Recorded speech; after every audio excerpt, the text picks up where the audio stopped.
Transmitter device activated. Coordinates set for Earth 2. Hey everyone, welcome to the Earth 2 podcast, your weekly exploration of the DC Comics multiverse and the legacy of their Golden Age characters through the Silver and the Bronze Ages of comics. I'm Peter Watson, believe it or not. And I'm David Steele. He's back, thank God! Listeners, we haven't recorded together since December the 13th. 2023, and of course today is, the 21st of February? Yes. 2024.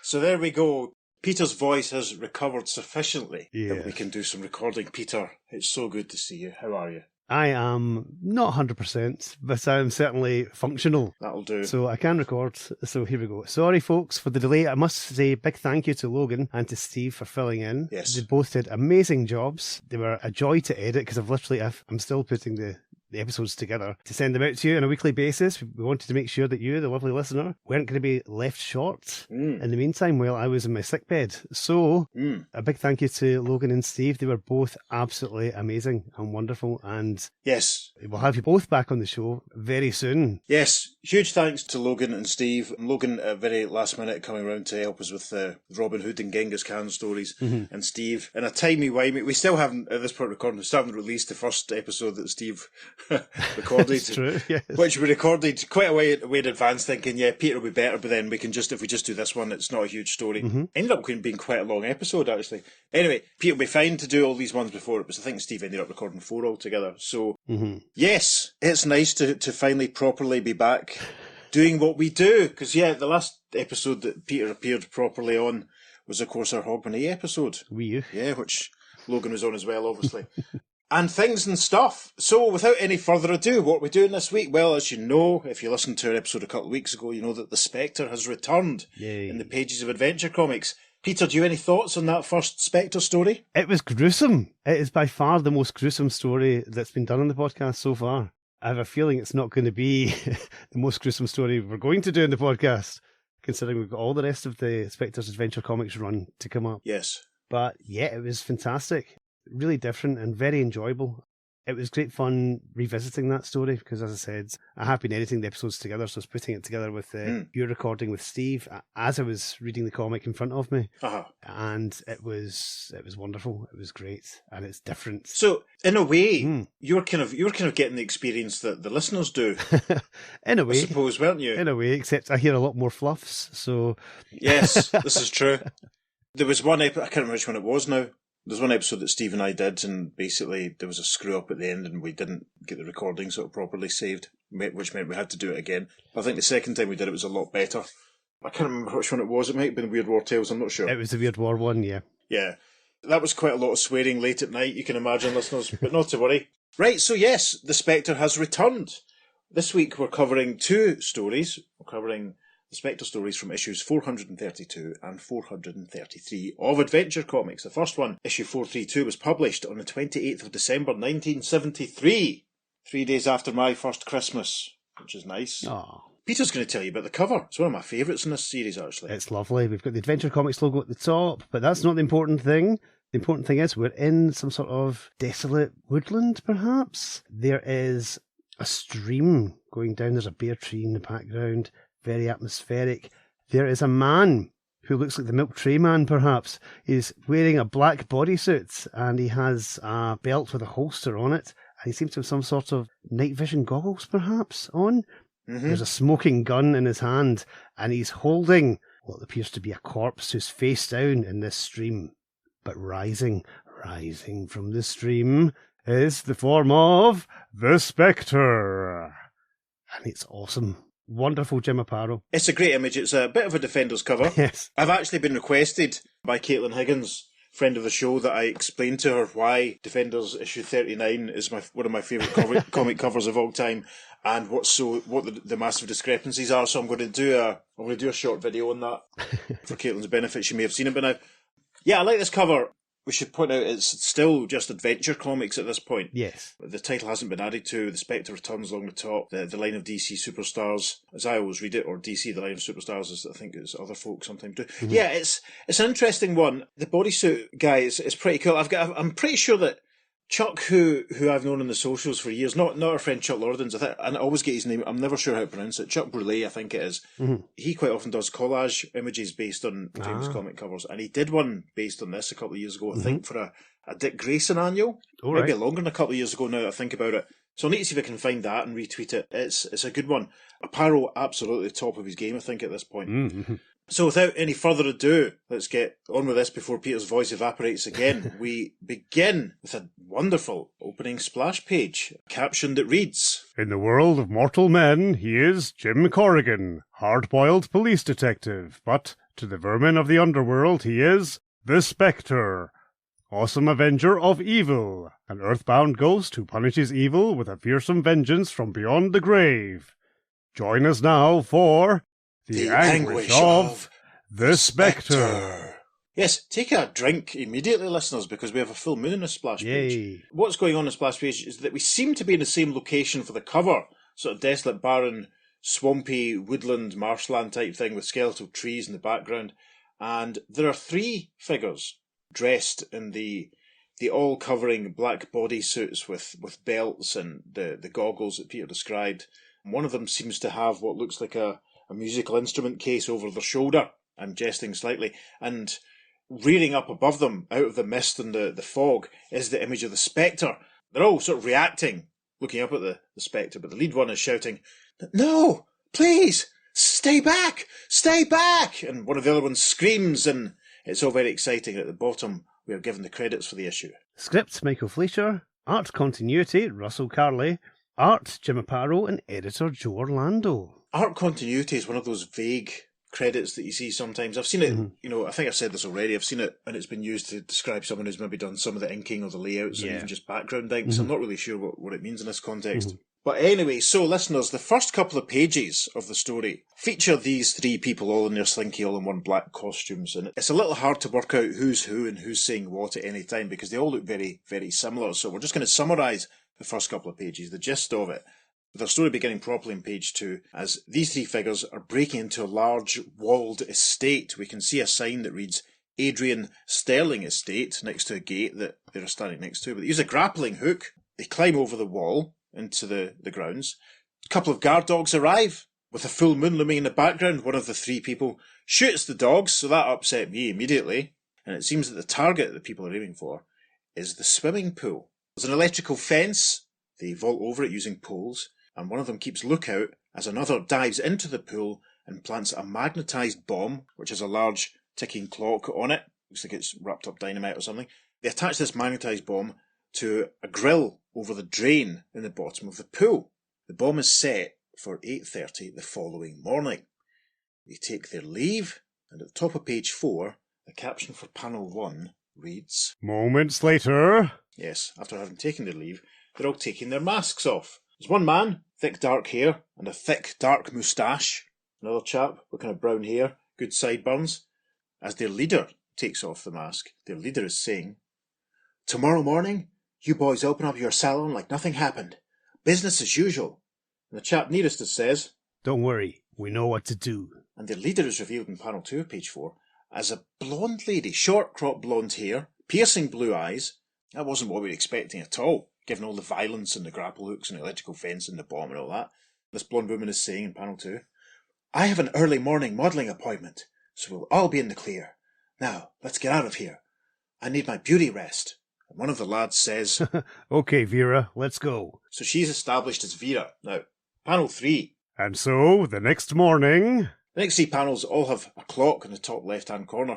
The first of these 3 panels, we can see that it's 8:15, and already the chap with brown hair is at work in his hairdressing salon, dealing with a woman's hair. 8:15 in the morning! Must be busy. Blimey! They must be in demand. Maybe there's a big party on that night. This chap with the brown hair, as he teases and combs and sprays, says, "It's you, ma'am. Smashingly you." "Why, thank you, Eric," says the woman, looking into a mirror. The next panel has a time clock showing that it's 8:20, and we see Vera wearing a pink dress with weird-looking black shapes. It almost look like spiders or the fronds of a fern or something, and there's a chap taking her photograph.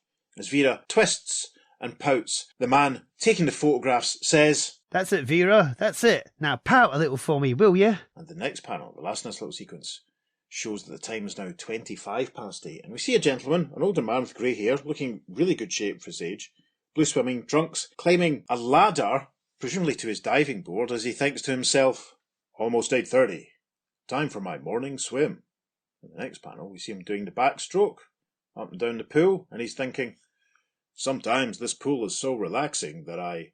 But then we cut to the insert panel, showing the magnetised underwater bob, and we see the tick, tick, tick, as the hand of the clock reaches 8:30, and in the final panel of page 4 there is a massive Baroom. Huge explosion which causes absolute turmoil and throws Adrian Sterling up out of the water. Gasp. Good grief, it's horrendous. Hopefully there'll be room for those in the socials. In the first panel of page 5, where there's an insert shot of a very attractive young lady with long brown hair. Looks a bit like Chloe from Geordie Shore, actually, in this panel. Maybe we should have got her to do the voice. This girl is reacting in horror, and she cries, Father! Oh my God! Oh my dear God! And a slow dissolve. A caption reads, Later. and we see the familiar figure of Lieutenant Jim Corrigan is on the scene. We can see in the background various police officers and medical guys taking photographs. You can see Sterling's body covered in a sheet down on the ground. The young lady, now with a sort of housecoat on over a bikini, is crying, and Corrigan is in the process of saying to her, I know this is rough on you, Miss Sterling, but if we're going to catch the men who did this, I'm going to have to ask you a few questions. I understand, Lieutenant Corrigan. Let's go into the house. Presently. Miss Sterling sat down on the couch, Corrigan standing over her. Miss Sterling is saying, And lately he'd been very upset about his business. I think it had something to do with his partner, Maxwell Flood, but he wouldn't tell me what it was. I see. You don't think Daddy's partner killed him, do you, Lieutenant? Why, he and my father... I don't know what I think, Miss Sterling. When you're a cop, you learn to suspect everybody. It's an attitude that goes with a flat feet and the $40 suits. But you've been a great help, Miss Sterling, as he starts to take his leave, it seems. If I come up with anything else, I'll... Couldn't you call me Gwen, Lieutenant? Sure, Gwen. Thank you. You've been very cooperative. Now it's time I... Lieutenant Corrigan, Jim, do you have a wife or a girlfriend? I'm not really free to get involved with a woman, Gwen, as much as I might like to be. Now, you take it easy. I'll be in touch if anything breaks. All right, Jim. Goodbye. Corrigan takes his leave. A slow dissolve caption for the next panel. Much later that day. We see Corrigan going through a glass door into an office. We can see on the door of the office it says Maxwell Flood, Vice President. Corrigan's thinking to himself, Gwen said this guy Flood likes to work late. That's good. The Spectre works best without an audience. It'll be very interesting to see how Maxwell Flood reacts when the ghost of Adrian Sterling accuses him of murder. And with that, Corrigan shifts briefly into the form of the Spectre, and then reforms in a transparent style as what seems to be the image of Adrian Sterling. This image walks forward and phases through the door of Maxwell Flood, Vice President. In the first panel of page 7, we see Maxwell, an older, thicker-set man, balding, another moustache on him. Moustache is very popular in the 70s, listeners. Maxwell looks up and sees, to his eyes, the hovering, transparent figure of his former colleague. Maxwell cries, Huh? Who are you? What are you doing here? The form, seemingly of Adrian Sterling, replies, Why, Maxwell, don't you remember me? I'm your partner, Adrian Sterling, or rather, I was, before you killed me. And he points. Maxwell recalls in horror, No, Adrian, I didn't do it. It wasn't me, I swear it wasn't. For the love of God, please, don't! Maxwell looks pretty shaken up. The spook has disappeared, and Maxwell's thinking, he's gone. Adrian Sterling's ghost is gone. But he'll be back to get me. I've got to call Eric right away. The next panel, we see him on the phone, sweat pouring down his brow as he says, I tell you, Eric, it's true. I saw Adrian Sterling's ghost. He was right here in my office. He came right through the locked door. And he knows, Eric. He knows everything. He accused me of his murder. Down the phone, we hear Eric saying, Calm down, will you, Flood? Get a grip on yourself. Our perspective shifts for the final panel of page 7. We're with Eric at the hairdressing salon. We can see his colleague with the moustache is there behind him. We hear Maxwell's voice down the phone saying, Eric, I'm scared. When I hired the three of you to kill Sterling so he wouldn't expose my thefts from the company, I didn't know he'd come back from the grave to... Look, Flood, you'd better come on over to the salon right now. Just make sure you aren't followed. Goodbye. He hangs up. Eric puts the receiver back on the cradle in the first panel of page 8, turns to his mustachioed colleague and says, That was Flood. He's completely lost his marbles. Says he's being haunted by Adrian Sterling's ghost. He's coming over now. We'll have to get rid of him before he goes completely crackers and blabs his story to the law. To which his colleague says, Right. A slow dissolve. Presently. Yes, we see Maxwell heading down the road in his car. Well, floating above him is the Spectre. Spectre is thinking, Run, evil parasite. You cannot escape. The Spectre. Soon. Maxwell arrives at the salon. I don't think we hear the name of the salon, actually, which is disappointing. Eric greets him, saying, Flood, my man, good to see you. Come in, come in. Peter, you stay up front. Mr. Flood and I are going to chat a bit in one of the back booths. And so? Moments later. Yes, Maxwell, still sweating profusely, makes his way into one of the back booths. Eric drawing the curtains so they can't be spotted. And Eric says, Now, Flood, sit down. Try to relax. What's all this drivel about Adrian Sterling's ghost? He knows, I tell you. He accused me of his murder. Now, Flood, calm down. Tell me everything the ghost said, word for word, will you? And as he says this, we see Eric has picked up what looks like a hairdryer. Mm-hmm. Or something we can see, but anyway, we see that it has a long plug cord on it. He moves towards Maxwell as Maxwell replies to Eric saying, He said that, ah! And he yells as Eric lunges forward and wraps the cord for the hairdryer around Maxwell's throat, pulling it tight, strangling him. Eric thinks, You're a stupid man, Flood. A painfully stupid man. And as Flood slumps forward and Eric releases the cable, he looks in front of him and sees, well, he thinks, Huh? That face in the mirror. What in blazes is it? And it's the angry face of the Spectre who emerges from the mirror in panel 3 saying, It is my face, putrid villain. What? I must be seeing things. It's not possible.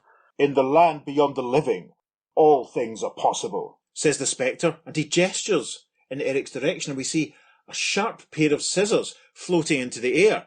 Eric cries, Please, what are you going to do? And in panel 5, we see the scissors starting to grow to an enormous size. Eric recoils, crying, Oh my God! Peter, help me! And in the final panel of page 9, oh God, nightmare fuel, the scissors have opened and they start to close around Eric's waist. Oh my goodness, Eric screams. No! And his scream is cut off. And there's a chuck sound effect as the Spectre looks on impassively as the scissors close. Peter hears the scream, Peter with the dark hair and the moustache, hears the scream and turns round towards it thinking, That scream! It's Eric! Something must have gone wrong back there. Peter goes in to have a look and we see Eric wrapped up in the curtain for the booth with his scissors either sticking out of his body or stuck in the ground or something. Anyway, it's horrendous. Peter is appalled. Eric, what in... Ah, good Lord! Those scissors! I've got to tell Vera. And a slow dissolve. Soon? Yes, we see that Vera's on stage somewhere. We can see lots of lights and there's another woman in a fancy dress. It must be some kind of fashion show or something. Peter is hiding behind a curtain and he whispers to try and catch Vera's attention. Psst, Vera, I've got to talk to you. Peter, what are you doing here? I can't talk to you now. I'll be on stage any second. I'll meet you later at my place. Now scram. Moments later. Yes, Peter takes his leave, walking away. We can see a sign on the wall, a poster that says, Fashion Show Tonight. Gosh. Peter wanders off thinking, I'll just walk over to... Huh? And his thoughts are interrupted as a figure in a brown overcoat rushes towards him, saying, All right, fella, stop where you are. Police. Peter pulls a gun in the first panel of page 11, saying, I'll stop all right, copper. Long enough to... But he's interrupted by the arrival of a red sports car that appears to be being driven by Miss Sterling. She cries from the vehicle, Jim, what's happening? Gwen, stay back, says Corrigan, but she drives up. Peter grabs her by the hair, pistol in his other hand. He says to Gwen, He's quite right, love. Your timing is really inopportune, but as long as you're here, your car will do nicely for... Who are you? And he's reacting to the fact that the policeman who was just assailing him has morphed into the Spectre. Gwen sees this happening too, and she cries, Oh my God, Jim, is that you? The Spectre replies, No, Gwendolen. Jim Corrigan is the man I used to be when I was alive. Now I am the Spectre. And with that he seems to partly dissolve into the fog, but loops up and curls and drifts above Peter, looking down at him. Peter grabs at his throat, saying, What's happening to me? Feel hot. Can't breathe. What have you done to me? I'm turning into... And his hands seem to be dissolving. Very helpfully, Gwen remarks in the final panel of page 11, It's not possible. He's nothing but a pile of sand. Yes, Peter has dissolved completely into a pile of sand, his clothes lying over this pile, all that's left of him. Good grief! In the first panel of page 12, the Spectre reforms into Corrigan, as Gwen says, Oh, Jim, was that thing really you? I wanted, I hoped. If things were different, Gwen, I would want it too, but things are not different. You've got to forget about me. Promise me, Gwen. Promise me you'll forget. And with that, Corrigan grows transparent and fades out. As he disappears, Gwen cries, Oh, Jim, I can't forget, I can't. A slow dissolve. A caption reads, Meanwhile... And we see Vera on stage at the fashion show. There's a compere chap. He's saying, And now, Vera models an enchanting cocktail dress by Valentino. And we hear appreciative voices in the crowd. One says, Isn't she lovely? Someone else says, And that outfit's simply breathtaking. It's a sort of fitted dark bodice, like sleeves, or is it gloves? Yeah, it's gloves, and a long blue skirt. She looks very pretty, it must be said. Above her, not seen by Vera, but we can see him taking form in the lights. The ghostly form of the Spectre starts to appear. In the next panel, Vera suddenly grasps a hold of herself. She looks panicked. She screams. Hi-ya! A voice off camera says, What's happening? Why is that poor girl screaming? I don't know. I can't see anything. But we can see the ghostly form of the Spectre hovering behind Vera, and he thinks, Eternity awaits you, villainess. In the final 3 panels of page 12, Vera recoils, thinking, What's happening to me?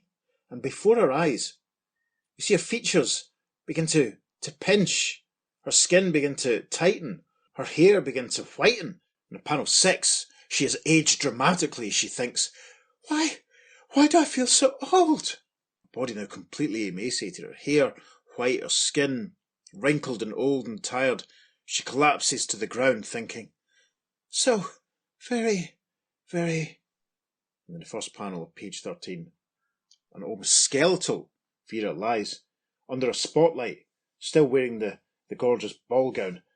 We hear gasps and cries from the crowd. Someone says, My lord! Another voice says, Why, she looks as though she's died of old age. And the final panel is a shot of Gwen Sterling looking very sad, dragging her expensive fur coat along the pavement behind her. As she walks along the street, we can see the flashing red lights of police cars and ambulances. We can see the crowd outside the site of the fashion show. And the haunting form of the Spectre, take a drink because there's a full moon behind him, hovers behind her, watching as she walks along. And the closing caption reads, And that is how the story ends. For now. And another tiny caption tells us that. Next issue on sale during the last week in February. Well then, thoughts on that then, Mr. Watson? Gasp. That's wonderful. It's great. I mean, the giant scissors is one of the most iconic images of the Spectre run, this Spectre run. Yes.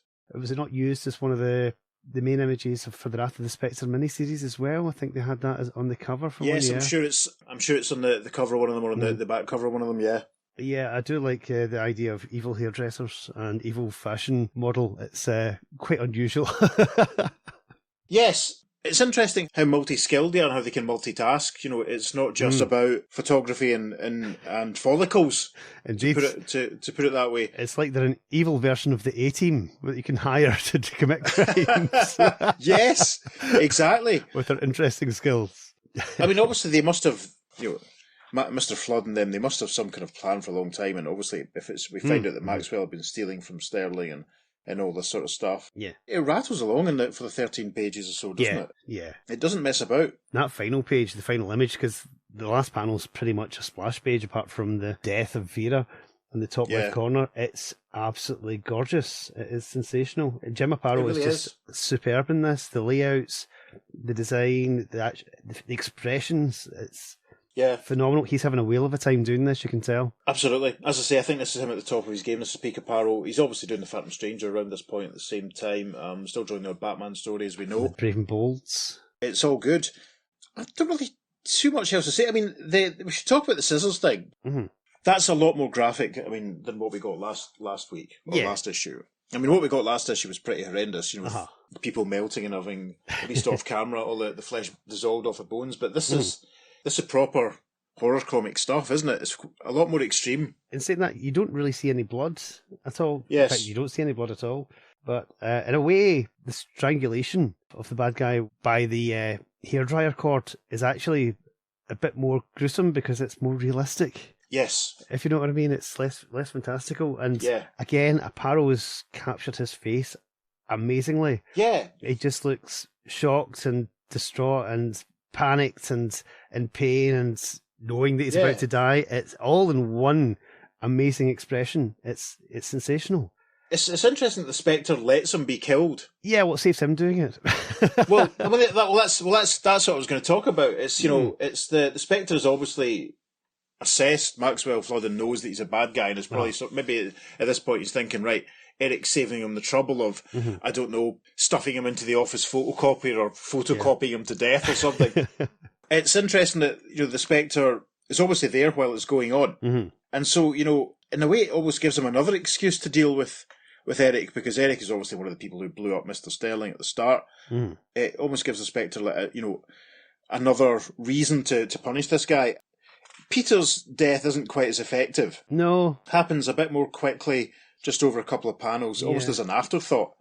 But I think the bit with Vera is tremendous. I mean, that's absolute, you know, that's amazing, because when you think of the fact that it happened in front of all these people, that's going to cause, I would think, maybe repercussions. There's going to have to be investigated. What the heck's going on there? There's generally a sense of, like, poetic justice to the Spectre's dispatching of the bad guys. Yes. Because obviously, as a hairdresser, Eric gets chopped in half. Yes. As a model, Vera dies of old age. Yes. But Peter's is kind of, he just dissolves into sand, and that doesn't really fit in with anything, unfortunately. Yeah, unless he was, I don't know, was he the one that planted the bomb or something? I don't know. Did he shoot the dogs?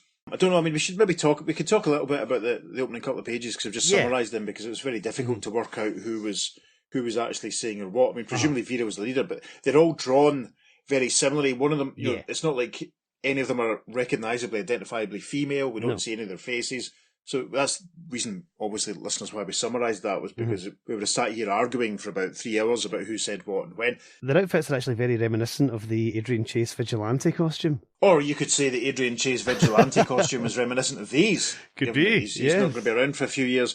And obviously, you know, the splash panel and the cover don't really bear any kind of similarity to what happens in the story. Nope, not at all. Defenders 39, listeners, go and check it out. Go out and get it. Let's cause a stampede. Let's cause a speculation boom in Defenders 39. Now, I like the fact we get a couple of full moons in this story, and again, as we said, Aparo's art is gorgeous. I've managed to scavenge a few original pages from this story as well, off the interwebs that'll stick up in the socials. Again, I was sort of struck how the start of the story is very similar to the start of the last one, when you've got masked figures up to no good, and then they all get revealed and they split up, and then the Spectre sort of deals with them one by one. Yeah, the formula is well established on the second story.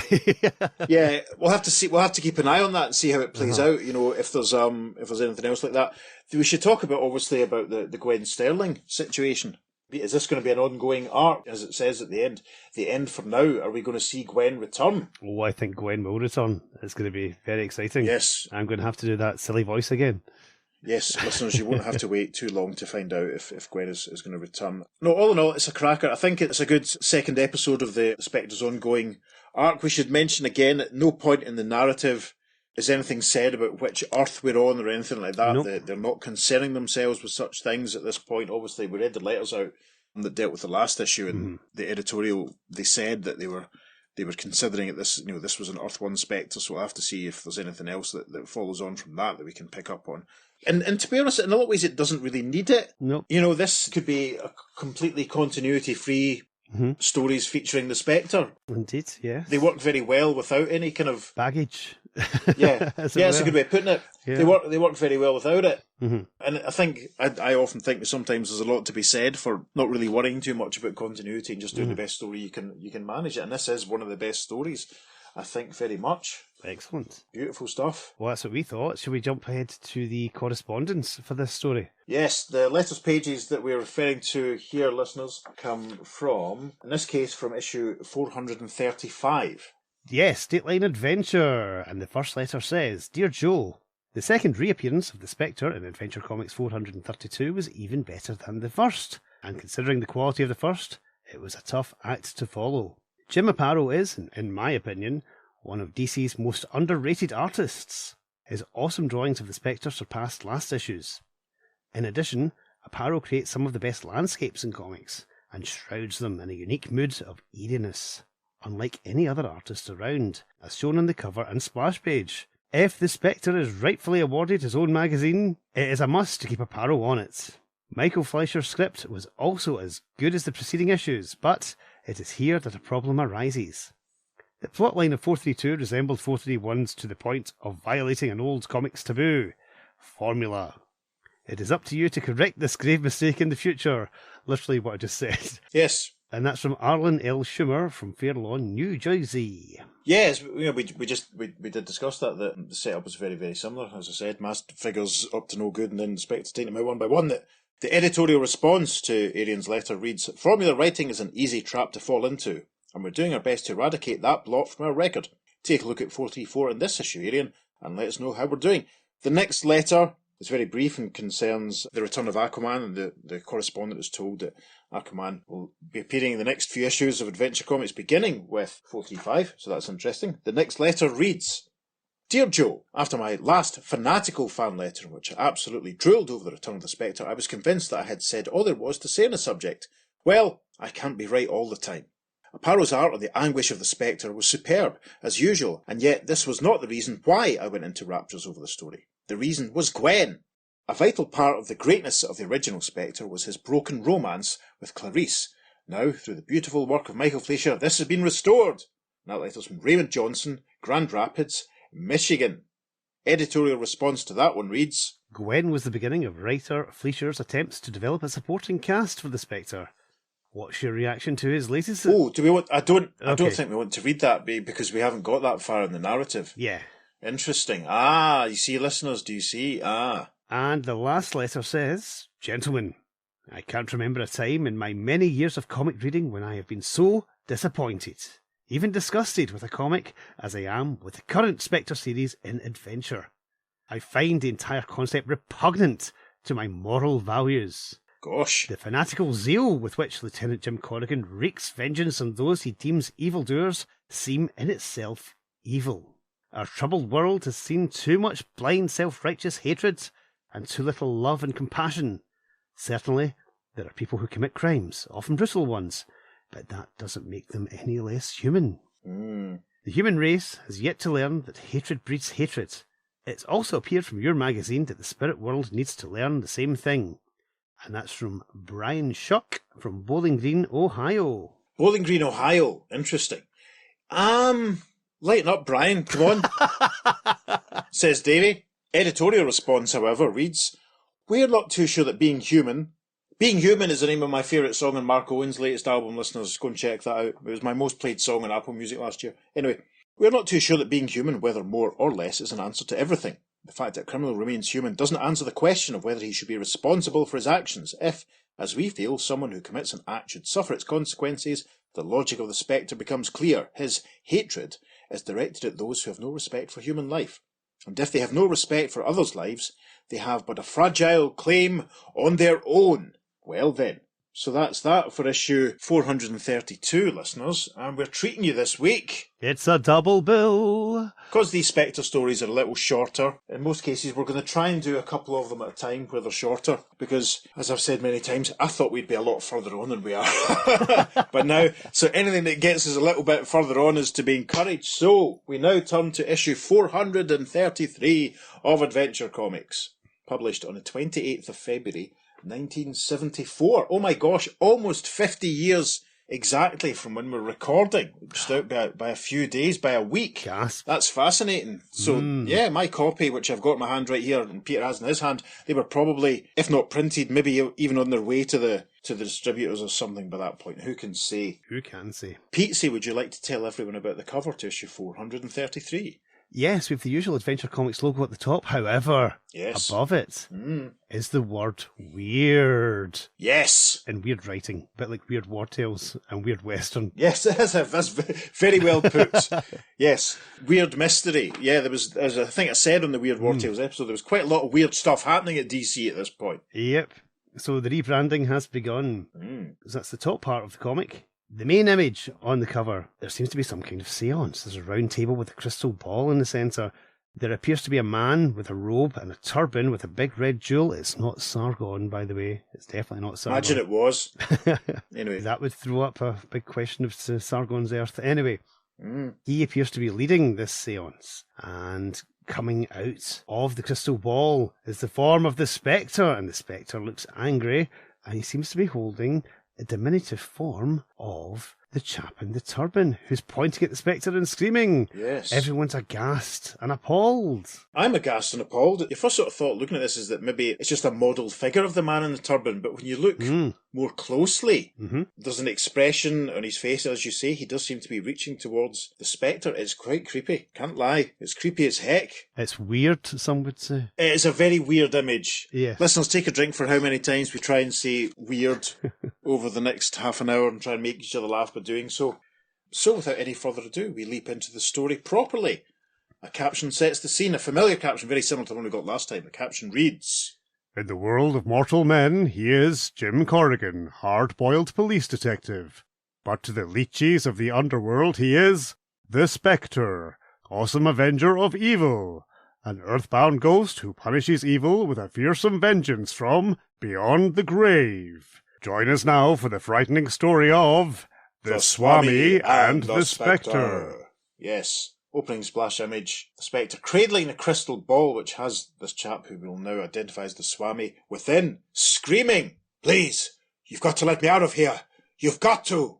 A slow dissolve on this first page. In the spiritual sanctum of the great Swami Silal, a seance draws to a close. Yes, it's a very moody looking image here. Appears to be some kind of lamp on the wall, which is casting a golden glow over proceedings. The Swami and a couple of what looks like older middle-aged women sat around the table, crystal ball in front of them. There appear to be flames in the air in front surrounding the crystal ball. The Swami's looking into the crystal ball and he's saying, the spirits grow weaker now, ever weaker.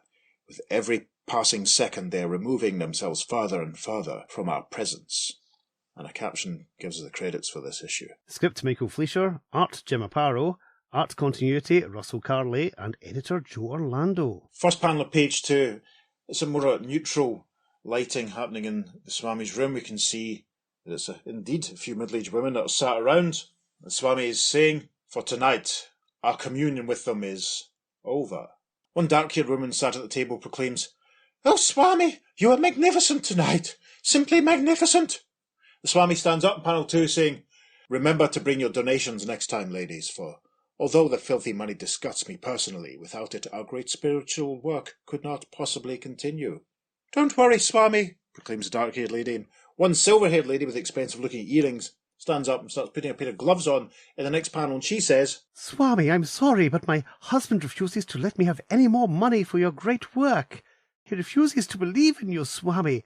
He calls you a faker and a con man. I've tried to show him how blind he is, but he won't listen. This is serious, Mrs. Vandergilt. Have you told your husband how his rash cynicism risks unleashing the unbridled wrath of the spirit world? I've tried everything, Swami, but he's so pig-headed that... Try not to worry, Mrs. Vandergilt. Tonight I shall personally intercede with the spirit world on his behalf. I shall implore the spirits to overlook his narrow-minded scepticism. Mrs. Vandergilt is taking her leave in the first panel of page 3 as the Swami continues. I only pray that I can save him from their wrath in time. Oh, thank you, Swami.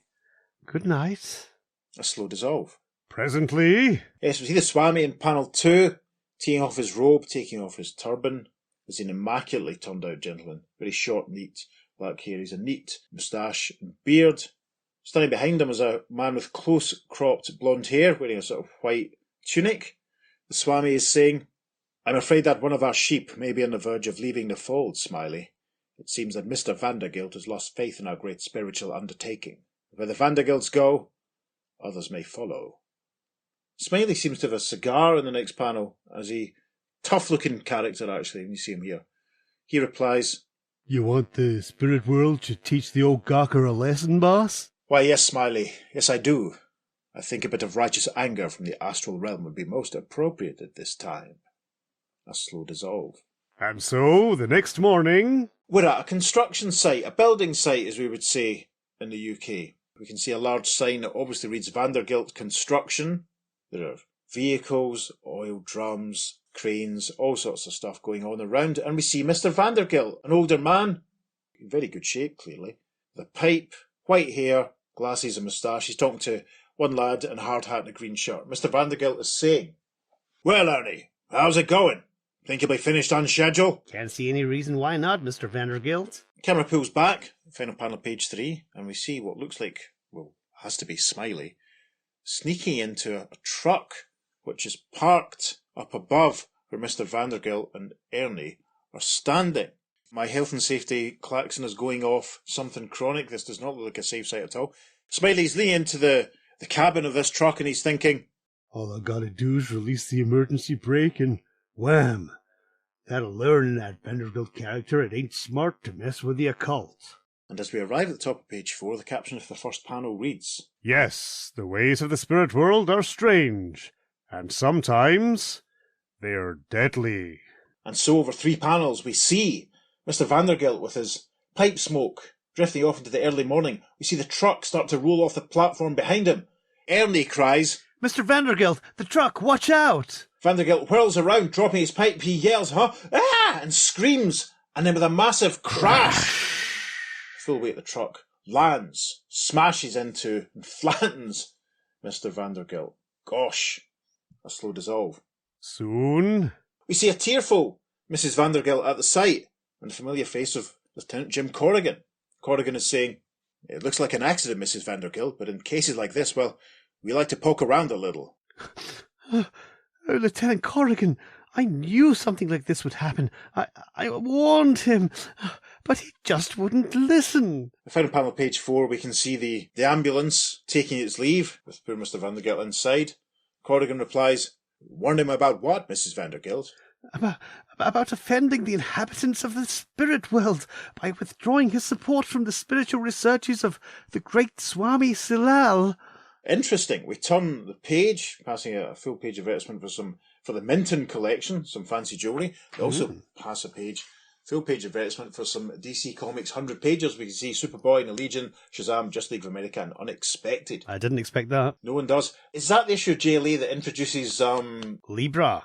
Yes, that's the Yes. one. Who wasn't seen again till like Final Crisis or Infinite Crisis or one of those. That was the very first Crisis. 100-pager I ever bought. Ah, interesting. Mm. There we go. I think you told me that actually when we did the 100 pages one last year. Excellent. Anyway, Corrigan and Vandergilt.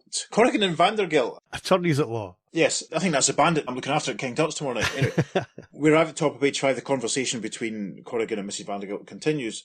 Lieutenant Corrigan, resplendent in green, it looks like something Al from Quantum Leap would wear, is saying, Swami Silal? Is he tied up in this? Why, headquarters has a file on that phony as big as the Yellow Pages. I'll thank you to hold your tongue, Lieutenant. Swami Silal is a great spiritual leader. Yeah, well, thanks, Mrs. Vandergilt. You have my sincerest condolences, believe me. And he thinks, as well as my promise to pay a little social call on the exalted Swami. A slow dissolve. Sometime later... Lieutenant Corrigan has obviously arrived at the Swami's home.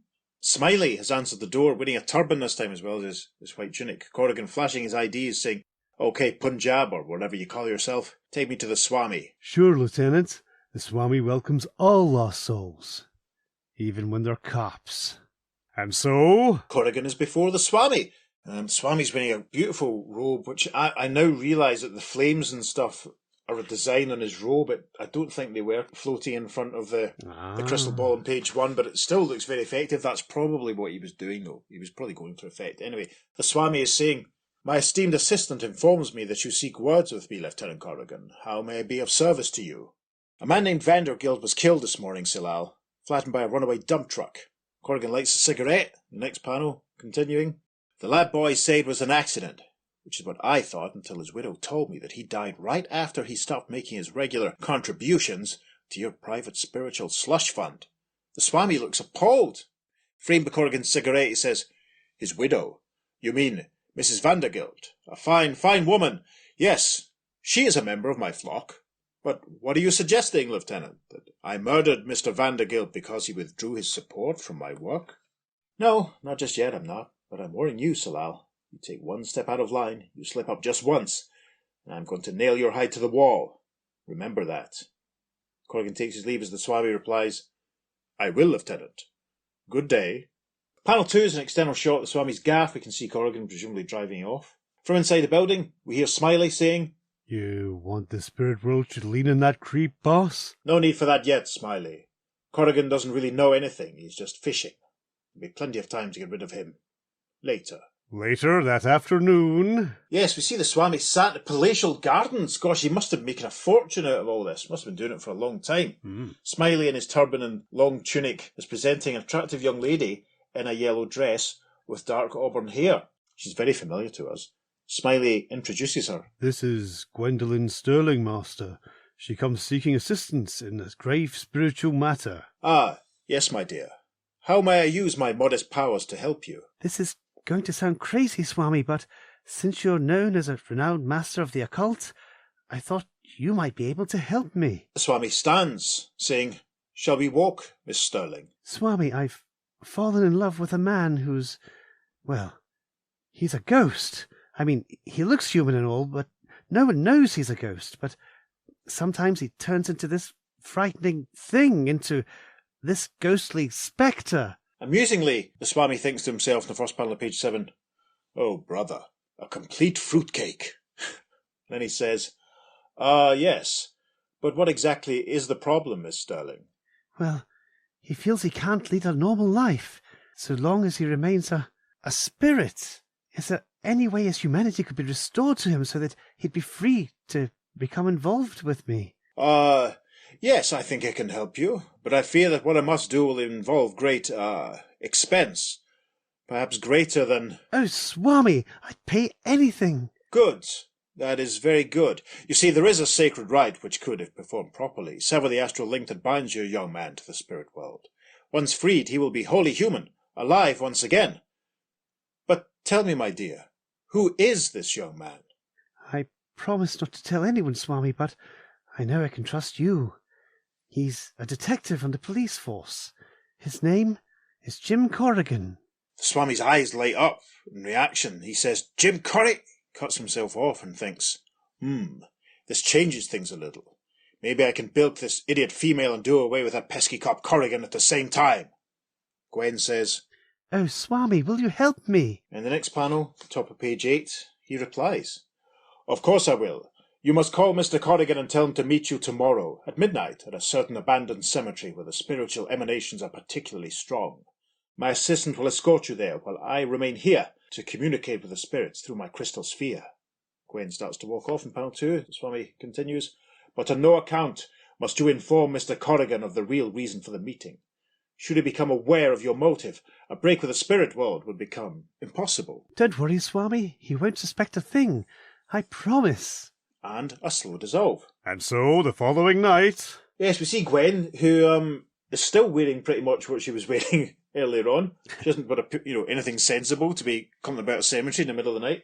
Smiley is there in his turban and his long tunic, and they appear to have lit a couple of large candles on top of a memorial. Smiley is saying, "You keep on meditating, Miss Sterling, while I go to the main entrance to greet Mr. Corrigan. He should be here any minute now." Gwen replies, "All right." In the next panel, we see Corrigan in his red car arriving at the cemetery gates. He's thinking, there's the cemetery. Gwen certainly sounds mysterious on the phone. Wonder why she wants me to meet her here at this ungodly hour. He drives into the grounds in the next panel, continuing to think, wonder where that glow is, coming from behind that crypt. And he can see, obviously, the glow of the candles that Gwen and Smiley had set. Corrigan continues to think in the final panel, and where is Gwen anyway? And then we see Smiley, not looking very smiley at all, listeners, pulling the pin from a grenade as he thinks, "In about 2 seconds, the spirit world's going to have its revenge on you, you nosy creep." The first panel of page 9, he hurls the grenade in front of Corrigan's car, yelling, "Here you go, copper, catch!" From inside the car, Jim exclaims, "What?" And then in panel 2 of page 9, there's a massive kablam! and his car is destroyed completely. Capture for panel 3. Moments later. Gwen has got to her feet. She says, What on earth was that? That knife? What are you doing with? yes, because Smiley's walking towards her with a blade in his hand. He replies, Shut up, you dumb broad. In the next panel, we see the Spectre emerging from the flames that have engulfed Corrigan's car. The Spectre is thinking, Gwen summoned Jim Corrigan to this abandoned cemetery, but now she has need of the Spectre. The final panel of page 9, Smiley has grabbed Gwen by the throat. Gwen cries, Jim, help! Smiley's not playing, he says. Forget about him, gorgeous. Your boyfriend's a real spook now.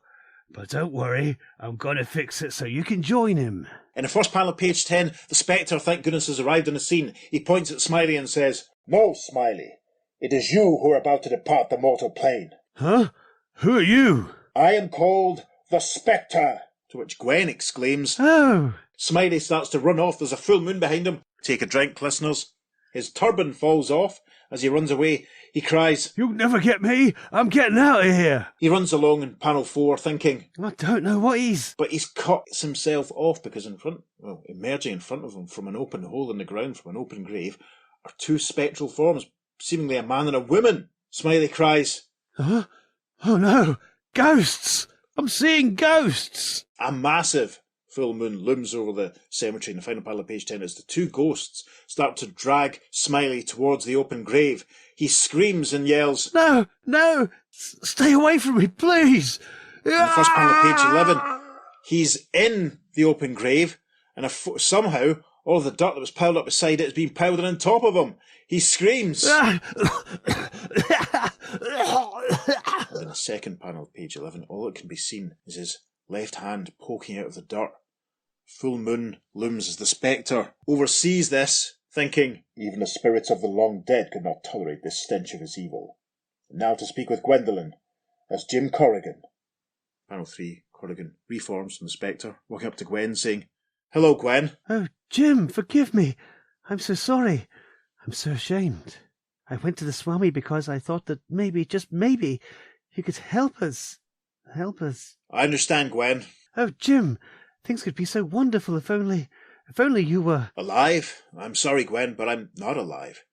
As much as I care for you, a normal life cannot be mine. So long as I have my unearthly mission. Remember that, Gwen. Remember. And with a burst of green energy, Corrigan fades out. Gwen exclaims, Oh, Jim! She thinks, He's gone. We're continuing the third page following, passing Ooh. an advertisement for some model kits that involve Disney's Haunted Mansion, which is quite interesting. Escape from the crypt. Grave Robber's Reward, Escape from the Crypt, yeah. The Vampire's Midnight Madness, his name is Morris and he's afraid of the dark. Is it? Okay, right. Play It Again, Sam, which is a mummy coming out of a pipe organ. Quite exciting. Yeah, that looks cool. I wonder if you can get these on eBay. Anyway, top of page 12, caption for the first panel. Meanwhile, Yep, the Swami. It's only another seance evening. We can see the three elderly women sat around the table. The glow coming from his crystal ball as the Swami is saying, Concentrate, ladies, concentrate. Let us work together to summon the spirits of the astral plane into our presence. And Swami's thinking, by now, Corrigan's done for, and I can... But then he sees something appear in the crystal ball in front of him. And he thinks, huh? Inside my crystal ball. It's some kind of face. And from inside the crystal ball, the Spectre replies to him, saying, It is my face, evil Swami, the wrathful face of the Spectre. And with that, the Spectre emerges from the crystal ball. It's only the Swami who can see him. Swami cries, No! Stay away from me! I didn't do it! Please! One of the women round the table says, What's the matter with the Swami? And another one says, I don't know. Maybe there's an evil spirit lurking in the room. Then in the next panel, one of the women exclaims in shock, Look! And suddenly the Swami seems to have turned into transparent crystal, I suppose. Or, as one of the other women puts it, Oh, my dear Lord! The Swami! He's turned to glass! in the final panel of page 12, it looks so the Spectre is gesturing towards the Swami and tips him over. One of the elderly women says, Look! The Swami! He's falling! And in the first panel of page 13, with an almighty crash, the crystalline Swami has fallen over and shattered on the ground. One of the elderly women exclaims, Oh my God! The Spectre drifts above, unseen by the punters obviously still, and he's thinking, Thus shatter the vile ambitions of all evil men. That is the way of the Spectre. We get a nice shot. It looks as though the broken glass is actually starting to dissolve and melt, which is actually horrific. A slow dissolve, then. The caption for the final panel of page 13. And outside the Swami sanctuary... Yep, see Jim Corrigan, back in his green suit, green overcoat, walking away thinking, I shouldn't be too hard on Gwen. What she did, after all, she did out of love. And loving is part of life. And a small caption reads, End. And the rest of the page is taken up with an advertisement that tells us that the adventures of the Black Orchid are now in the Phantom Stranger, which I believe I imparted a couple of weeks ago. Yay. What do we think of that one then? Well, it certainly broke the formula. Yes, that's fair. Again, it's still a trope, though, having the con man spiritualist. It's definitely a trope that's been around in lots of mystery comics, so it does seem very appropriate for this. Yes. It's a trope for a reason. It's a really fun story, and it's always good seeing these guys get their comeuppance. Very much so. Yeah, I mean, I think the Swami and his colleague, Smiley, were both quite well drawn, actually, I felt, in this one. We got a little bit more under their skin than any of the other baddies we've had so far, I think. Yeah. And again, you're right, I completely agree with you. It feels like it could be any plot from an episode of the Hardy Boys or from Kolchak or even, Or Mission Impossible, Yeah, any kind of, those old formulaic American shows that we all love so much. I found this one a little bit more satisfying, actually, in a way, because the way that Mr. Vandergilt was killed off and stuff, Yeah. and then the way the Swami was planning to get rid of Gwen as well. Because once he's really worried about, I suppose, is once he's got the money, then that's it, isn't it? So presumably Gwen has paid him up front, and and they're thinking, right, let's just get rid of her.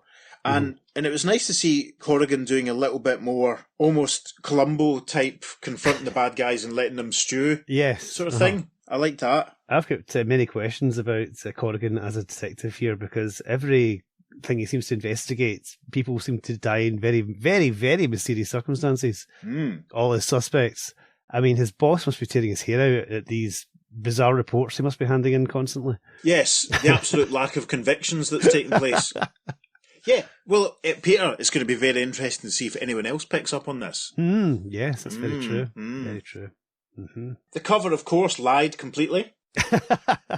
Yes. I thought we were going to get some kind of voodoo type vengeance based, with the Spectre, based on the fact that he was grasping an image of the Swami in his hand. He did come out the crystal ball, but it was only the Swami that could see him. So that's something. So that was kind of. But obviously in the cover they're all reacting to it, so that was a bit. Yeah. But that was actually that was one thing that I liked, because it shows that the Spectre's been quite careful. Yes. By not revealing himself to the customers, shall we say. They're just going to see something bizarre happening to the Swami, and they're just going to be more convinced that there's kind of spooky, scary stuff happening, and maybe the Swami did something wrong. Oh, that was quite interesting, I think. Yeah. I'm wondering if the Swami started off as this spiritual con man, or whether he actually worked his way up through other con jobs and found this as a niche. Because obviously he has got a lot of money to get this massive mansion that he has, unless he's conned that out of someone or is squatting, for lack of a better expression. Yeah, I mean, the gardens look absolutely lush, don't they? We'll have to make sure we represent them on the socials. Yeah, I'd love to know more of his backstory. And as I said, when I saw the cover, I did do a double take thinking, is this Sargon? Because it is the red ruby in the turban. It's like, oh, is it? Well, no, it's not. Okay. Yeah. Yeah, it's interesting because, obviously we have to be very careful how we sort of played the character. His, shall we say, his ethnicity is not apparent, but it doesn't seem like it's someone that's wearing makeup or anything. He's obviously, a very suave and very handsome and very altogether man. The whole thing is obviously very calculated. So it should be called Suave as opposed to Swami then. Yeah, that would do. I've got to say, I found the resolution of how the rest of the story is so well paced. It fills out the full thing quite nicely. Yeah. I liked a bit when Smiley sort of tried to escape and he was pulled into the grave. I found that a lot more effective than the way that the Spectre, just literally in a manner of over 2 panels. In fact, we don't even see the Swami sort of change. The Spectre looms out the crystal ball, and then the next panel he's changed. I would have liked to have seen another panel showing the transformation. Yeah. Maybe if they'd lost a couple of panels of the nice palatial gardens or the stuff in the cemetery, the ending just felt a little bit abrupt for me. A little unsatisfying. But you do have the poetic justice of the Swami turning into the glass of the crystal ball that he's been conning everyone with, so you do have that. Yeah, but to me, that wasn't really as clear as what it could have been. Yeah. Spectre's line about shattering vile ambitions, that was quite funny, but to me it just felt a little rushed, and given what happened to some of the other baddies we've had so far this season, I would have liked to have seen a little bit more time spent on it, just so that we, and I suppose the Spectre, could have relished it a little bit more. Yes. I think it felt a bit rushed there. That's probably my only criticism, but again, Jim Aparo, some brilliant layouts and stuff. I don't think the artwork is quite as gorgeous as it's been, but it's the colouring job is still marvellous. We Absolutely, don't have full credits at this point. We don't know who's doing what, but all the stuff at Vandergilt's building site looks great. The stuff in the gardens, all the stuff in the cemetery night, it all looks brilliant. Very, very satisfying. And they've got it, Smiley getting pulled into the grave is horrible. It certainly is. I think that's much more effective than the Swami's death. Yeah, and also there's an element of poetic justice in that as well, because obviously Mr. Vanderbilt, he get crushed. And, Smiley gets dragged into the grave where he's sort of buried alive, almost crushed as well. Yes, Vandergilt buried under the dump truck, or, yeah, that just about works, yeah. And interesting to see the establishing cast now building up with Gwen coming back. Yes, of course. She's got the hots for Jim Corrigan. I want to kind of quickly examine what she says about Jim to the Swami. I fall in love with a man who's a ghost. I mean, he looks human, but he turns out in frightly. So he can't lead a normal life so long as he remains a spirit. So how does that really tie in? Does that tie in completely closely to what gets said in the previous one? Just going to flick back through 432, conversation at the end. Is that really, if things were different, I'm going to forget, you promised me you'll forget. It seems that she's maybe done a bit more digging. She might have done. Or maybe there's been another encounter. Could be. That we haven't seen at this point. I don't know, she seems very well informed about Corrigan's situation. That's all I'll say. I think that's the point I was making. So something must have happened, I think, that we haven't seen. I don't know. And Jim Corrigan, our hero, is a smoker. Yes. Have we seen him smoke before? I don't think we have. I think we have. I'm sure we have. I don't think so. Not in the 60s series. I've got many race memories of him standing with a cigarette in his hand, so I don't know. Maybe it's from other stories that we've read in preparation. I can't remember. So, listeners, from now on, we're going to have to take a drink every time we see Jim Corrigan smoking. Yes, smoking and drinking. Yes. Watch out for that one. Yes. So, I don't really. Do you have anything else? No, that's about it for me as well. Yeah, cool. It's a nice story and good comeuppance, but it is a well-worn trope, but an enjoyable one. Yeah. So yeah. Yeah, absolutely. So, listeners, we're now going to move on to the contemporary correspondence, reading from the letters from issue 436. So, the first letter reads, Dear Joe, I don't think you guys have been quite fair with us. You say you think you found a permanent star finally in the Spectre. I agree. But then why do we have to go through perhaps 2 years of the 7 Soldiers of Victory, Aquaman and Deadman before you select a star? And that's from Mike Verderosa, Stonybrook, New York. And the editorial response is, you misunderstood our comments. The other series are all intended for the back of Adventure. We were hoping that the Spectre would become permanent when we wrote that page, and the latest sales figures that we've seen indicate that our hopes are more than satisfied. Barring any change in the magazine sales, the Spectre will remain the star of Adventure until he gets his own magazine. That's our latest hope. And the second letter says, Dear Joel, and I thought the last issue was great. Adventure 433 is the best of the new series of the Spectre stories.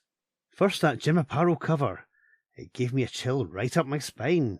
Then came Mike Fleischer's tight, fast-moving and imaginative story. His handling of the strip is great. Gwen is just right for the storyline, but don't put her in every issue. Let Jim and the Spectre stay free from the old routine of rescuing the girl every issue. He then goes on to talk about Captain Fear, and that's from Robert Greenberger from Jericho, New York. Robert Greenberger, of course, went on to work for DC and as a writer and plotter and DC staffer. So, yeah, it's good to hear from him here. Absolutely. The editorial response is really just to what Robert was saying about Captain Fear and the rotation of the backup strips, but they do mention that following Aquaman, that there will be a 7 Soldiers of Victory story serialised over 5 issues. So, listeners, if you've ever voiced a member of the 7 Soldiers of Victory for us, stand by your beds. The next letter reads, Dear Joe, the Spectre series in Adventure Comics is quite possibly the most enjoyable superhero innovation since The Spectre. The Spectre has never ceased to amaze, probably because he has never ceased to be inconsistent. That's a good point. In any of his many resurrections. Okay, from cover to cover, beautiful front cover, spooky, and had the greatest colouring I've ever seen. I did not, however, approve of the unofficial retitling of the mag to Weird Adventure Comics. This magazine has stood strong and tall with Adventure Comics emblazoned on the cover for 40 years, and there is no reason to change. The Swami and the Spectre was extremely well done and possibly the most intriguing story this month. Jim Aparo is so great, it drives me crazy! Which is weird because I thought the artwork is a lot weaker this month. Anyway, times I have to stop out of sheer shock and stare at a panel for 5 minutes. His Spectre is as good, as if not better than his Batman. He certainly can stick with a mood, which is all important to the Spectre. Mike Fleischer introduced some continuity in this issue with the return of Gwen Sterling, who hopefully will pop up in every issue. Yes, listeners, the readers are divided on whether or not Gwen should turn up as often as she does. Mike is certainly competent enough to handle her. The only good thing about the concluding instalment in the Captain Fear saga was that it was the concluding instalment. Yes. I'm anxious to see the Seven Soldiers of Victory. It's sure to be a classic and a comics with an X first. It isn't often that it takes 29 years to find artists for a story. Hopefully, they will be successful enough to warrant their own magazine. Gosh, did the Seven Soldiers get their own book, listeners? You have to stay tuned. Keep up the good work. That's from Bob Rohde, Oak Brilk, I'm guessing Illinois. And the editorial response says, the use of weird on the logo is one calculated to attract mystery readers to the Spectre, a mystery superhero. It is not necessarily a permanent change, and we don't think it's anything to get too upset about. Who are these mystery readers? That's what I want. People that walk about in cloaks, being mysterious. With hats. Big fedoras. Yes, big hats, huge hats, biggest hats you've ever seen. Right, the next letter reads, Dear Joe, I noticed you mentioned the new upcoming serialised Seven Soldier story. I hope it's to replace the Captain Fear strip and not the Spectre. You'd really be hard put to beat what Mike and Jim are turning out for you in that department. And who are those half-dozen favourite artists you mentioned? Could you ask for some names? Will you answer me if I do? Anyway, just out of curiosity, does Jim Aparo do his own lettering? It seems different from most standard lettering, and that's from Steve Clement from Pawtucket, Rhode Island. Interesting. Editorial response reads, Favourite artist you want, favourite artist you'll get. The chapter's already in work, and this is obviously for the Seven Soldier story. Artwork, that is, are by Dick Dillon, Lee Elias, returning to Green Arrow after 10 years, and Howie Chaykin on The Shining Knight. Wow. And yes, Jim Aparo does letter all his own art. That's very interesting. Sensational. Yeah. We get a little blurb here which reads, next issue of The Spectre and another classic, and Aquaman facing a quiet day in Atlantis, but don't just sit around waiting for it. Write us. Our address is Dateline Adventure, blah, blah, blah, blah. So, that's us. 3 issues in to the revived 70s adventure comic Spectre. Despite, some good characterisation for the Swami and all that, I felt it was kind of the weakest so far. Yeah. Nice to do these two together, actually, and I think that works well, given us being able to compare them, like so. I think that's going to work quite well. Interesting. Absolutely. Yes. Listeners, of course, the Spectre will return very, very soon. He certainly shall. Now, that's what we think of these stories, and you've heard what the readers at the time thought of these stories. What do you think of these stories? Get in touch and let us know. You can email us at theearth2podcast@gmail.com. Make sure you follow us on social media, because we're putting up lots of lovely bonus material for this and indeed every episode. We certainly will. On Facebook and Instagram, we're at the Earth2 Podcast, and on Twitter, we're at podcast_Earth2. And it's the number 2 for all of our social media. It certainly is. Peter, welcome back. I've missed you. My voice just about held out. Yay! Yes. Awesome. Good job. Right, listeners, hopefully Peter's voice will hold out long enough that he'll be back next week. You'll have to stay tuned and find out what... Actually, all going well, it'll be another aspect of the DC Golden Age legacy. Next week, listeners, could be very, very interesting. Mm-hmm. So make sure you join us for that one. On that bombshell. I've been Peter. I've been David. Take care. See you soon on... The Earth-2 Podcast. Transmatter cube activated. Return coordinates set for Earth Prime. And it ticks, ticks, ticks as the finger. The finger, that's not right. Sorry. The Finger of Time. Finger of Time coming soon from Big Finish Productions. The crystalline Swami has fallen over and shattered on the ground. One of the elderly women exclaims, "Oh my God." Way to kill the tension.